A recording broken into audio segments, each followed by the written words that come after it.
período do entreguerras foi caracterizado por uma grande instabilidade econômica e política também, de um modo geral, mas particularmente no espaço europeu, que havia sido o centro de funcionamento do padrão ouro internacional. Na saída da Primeira Guerra Mundial, as condições econômicas e geopolíticas eram completamente distintas daquelas que vigoravam anteriormente. Os países líderes estavam fragilizados e novas potências antes emergentes se consolidaram como atores centrais do sistema internacional. E alguns países pretendentes a uma posição de maior protagonismo, como a Alemanha, acabam perdendo a guerra e tendo enormes dificuldades no período que se seguiu.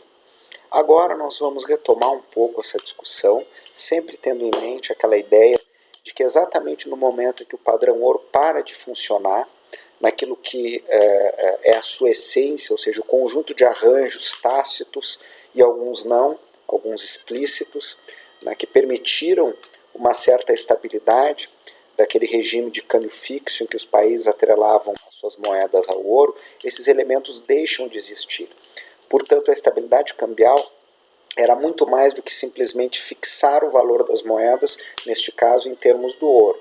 Era todo um conjunto de elementos institucionais historicamente constituídos, por exemplo, a possibilidade da cooperação entre os principais bancos centrais depois da guerra, depois do Tratado de Versalhes, com a situação de vulnerabilidade dos países que perderam a guerra, mas também com uma relação conflitiva, crescentemente conflitiva, entre a potência ascendente, Estados Unidos, e a potência decadente, a Grã-Bretanha.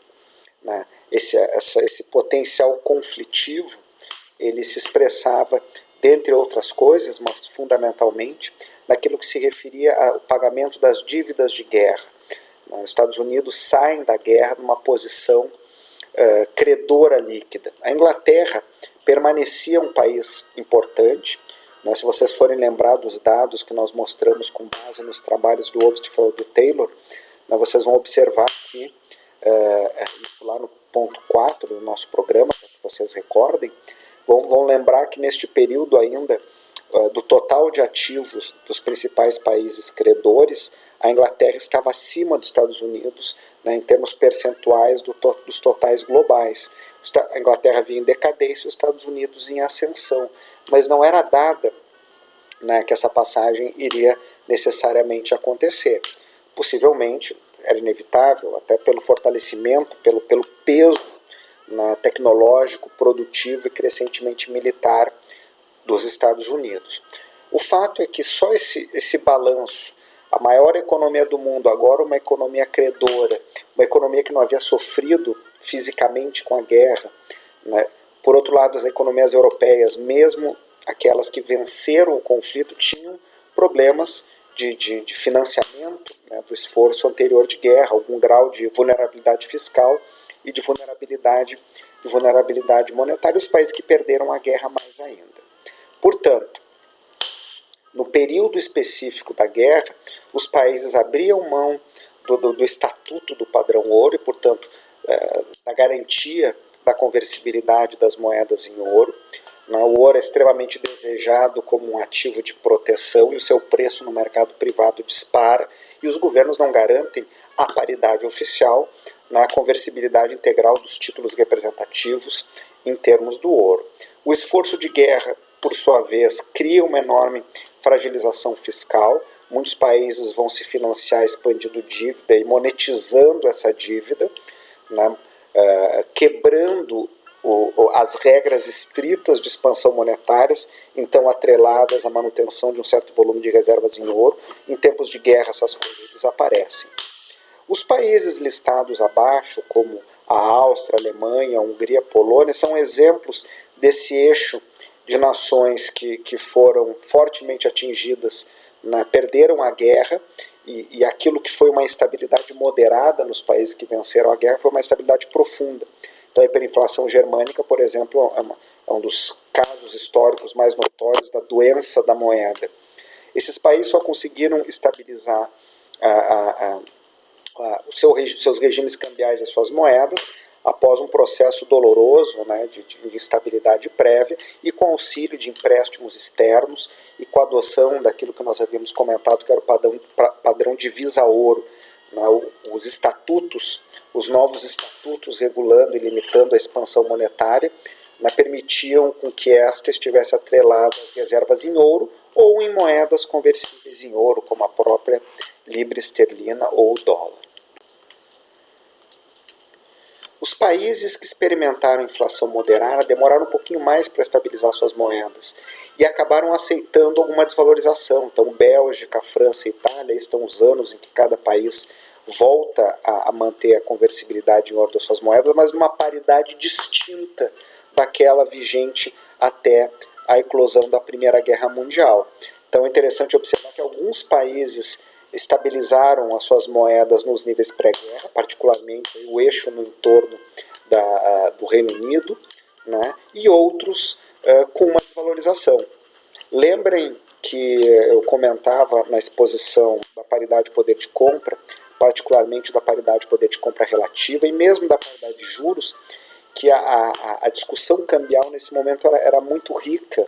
O Gustav Cassel vai resgatar a paridade de poder de compra, vai criar aquela fórmula da paridade de poder de compra relativa, exatamente para argumentar que os países que tiveram uma inflação muito alta, acima da inflação dos Estados Unidos, que havia preservado a sua paridade pré-guerra, né, deveriam desvalorizar suas moedas, né, na proporção dessa diferença. Nem todos fizeram isso, alguns fizeram, outros não. Qual é o resultado final desse processo? O resultado é que alguns países, né, acabaram tendo vantagens, uma posição mais competitiva do ponto de vista externo.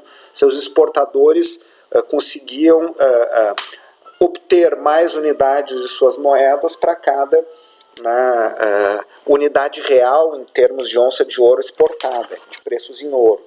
E isso era uma vantagem.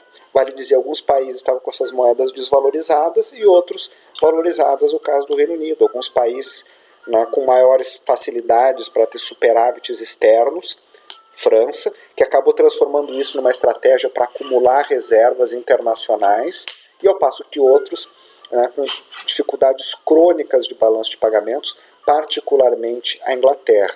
Então notem que a Inglaterra, o Reino Unido, que representavam um centro de funcionamento na época em que o padrão ouro internacional era mais estável, né, coloca-se agora numa situação de enorme vulnerabilidade. Por outro lado, Estados Unidos, que é a grande potência em ascensão e torna-se um país credor, ele não havia participado, né, no período lá do final do século XIX, começo do século XX, de todo esse conjunto de arranjos tácitos, de cooperação, né? Na cabeça dos estadunidenses, o que fazia o padrão ouro funcionar era simplesmente o acordo de câmbio fixo, né? A ideia da cooperação, desse arranjo muito estruturado, no caso europeu, não era parte da experiência prática, da experiência concreta dos Estados Unidos, que sequer tinham um banco central. O Banco Central dos Estados Unidos só vai ser criado em 1913, depois de uma importante crise financeira em 1907 e da decisão, né, do Congresso dos Estados Unidos de estudar, de identificar a natureza daquela instabilidade, daquela crise, e a consequência disso foi a sugestão de criação de uma instituição, né, que vai ser o Fed, para regular não somente a emissão de moeda, mas também ter maior atenção sobre o comportamento dos bancos privados, né, criando linhas de liquidez para evitar outras guerras, outras crises.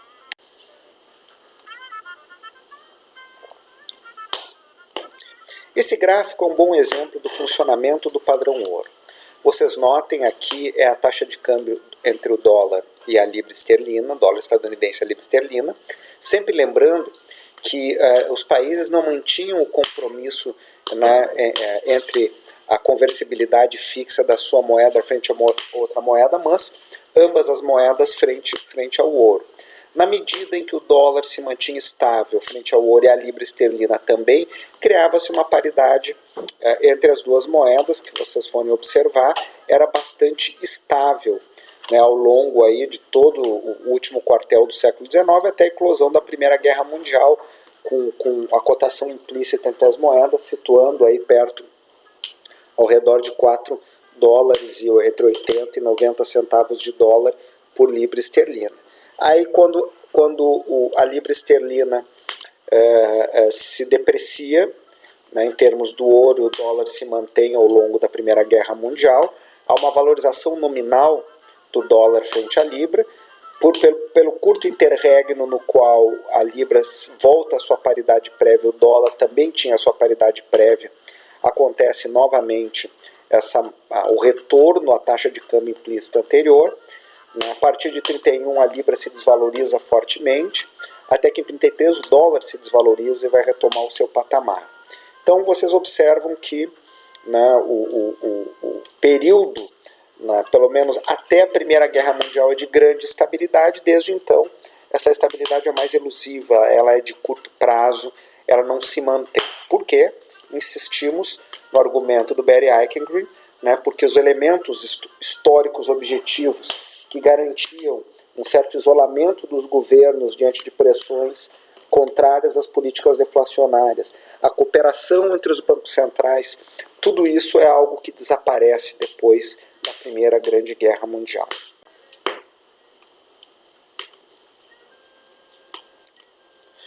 Por conta do esforço de guerra, a inflação sobe em todos os países, mas ela subiu muito mais no caso do Reino Unido diante da inflação dos Estados Unidos. Portanto, o esforço para retomar o câmbio fixo implicava em produzir uma deflação. A deflação foi importante para ajudar a estabilizar, por um lado, né, mas por outro, a queda nominal de preços, do conjunto dos preços da economia, inclusive dos salários, vem associada a quadros recessivos, a desemprego elevado, algo que acaba, né, sendo um ônus importante para a economia britânica, que vai manter níveis elevados, muito maiores do que antes da Primeira Guerra Mundial, muito maiores do que outros países durante quase todo aí o período do entreguerras.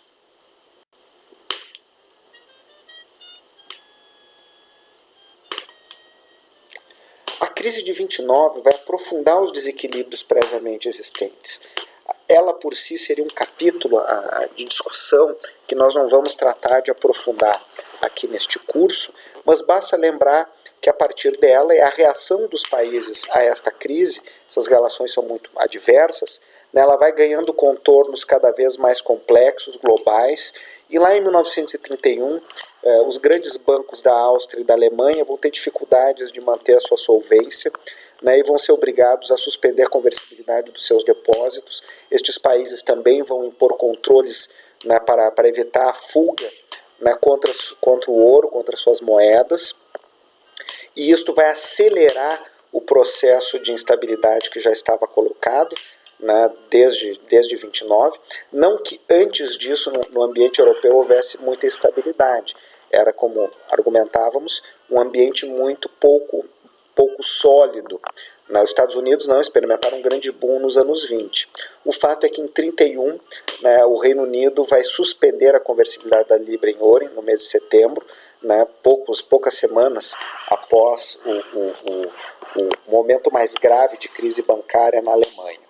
Então, a partir de 32, começa a se vislumbrar o fato de que as moedas, os países vão se fechando cada vez mais do ponto de vista comercial, né, aquelas políticas protecionistas, né, chamadas de empobrecimento do vizinho, na qual eu aumento as minhas alíquotas de importação e acabo reagindo, o outro país reage aumentando as suas alíquotas de importação, eu desvalorizo a minha moeda e os outros países, né, concorrentes reagem desvalorizando suas moedas também, acaba criando um fechamento crescente da economia global.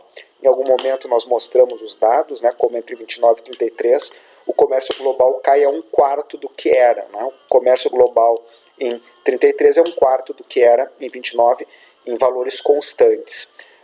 E por outro lado, né, as principais economias vão criando arranjos monetários e financeiros de compensação e pagamento dentro de manutenção do compromisso de estabilidade, não geral, mas com seus principais parceiros. A Inglaterra tinha ali o bloco da Libra, basicamente era a região do Império Britânico, os seus países mais próximos, e os Estados Unidos vai criando uma área de influência e outros países com suas respectivas moedas.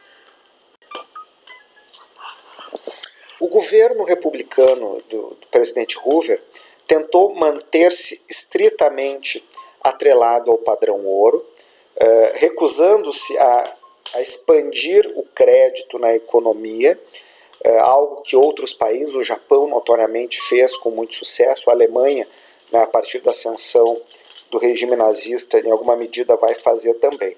Quando os republicanos perdem a eleição e o Roosevelt ascende ao poder, o Hoover sai do poder, ele permite a desvalorização do dólar, o que dá um certo alívio para o país, né? Ainda que a recuperação plena, pleno emprego, só vamos ter com esforço de guerra, né? Mas isso reorganiza, em alguma medida, né, realinha as moedas, e é uma medida importante tomada, uma entre outras, pelo Roosevelt, em todo o processo de tentativa de recuperação. Junto com isso vem a regulação do sistema financeiro, os programas de investimento e de emprego, né, que o Roosevelt vai criar, no contexto do New Deal.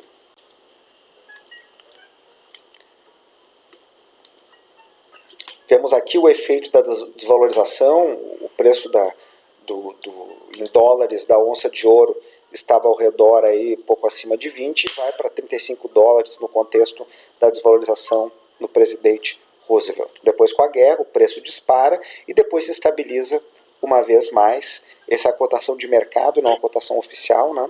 Se estabiliza uma vez mais no pós-guerra, né? Depois nós vamos ver lá na discussão de Bretton Woods como no final dos anos 60, começando 70, novamente o mercado do ouro vai se revelar muito instável.